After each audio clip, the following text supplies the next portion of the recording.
Nobody did the analysis. I did the analysis. Can you point, if you know your history, can you point to a period in UK history, for example, where massively punishing rich people by massively taxing them has actually benefited the country? Listen, I can't really. My dad was born in 57.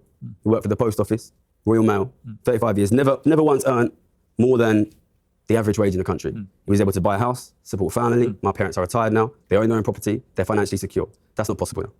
He lived in an era where the top rate of tax was much, much, much higher. The 50s, the 60s, the 70s in the UK, in the US, the top rate of tax on large estates was significantly higher. And in that time period, it's not a coincidence, ordinary people could afford to buy houses. They could afford to, listen, this is not normal, okay? Read your history, right? You read Charles Dickens? In this country we're talking in right now, 150 years ago, ordinary men and women lived in desperate poverty, okay? That's gonna happen again. That is what, it's not normal. But making the argument that 40 or 50 years ago the tax rates were higher and somehow that made things better. First off, times change. The giant middle bureaucratic state that Donald Trump is constantly fighting was not nearly as big 50 years ago. So again, I'm talking about this from an American.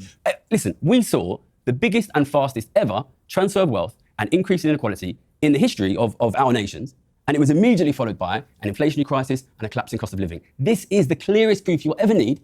You don't need me, somebody who's made millions of pounds betting on this. The clearest proof you'll ever need of the absolutely bloody obvious fact that if you massively increase inequality, you will decrease living standards for working people. Well, and that's what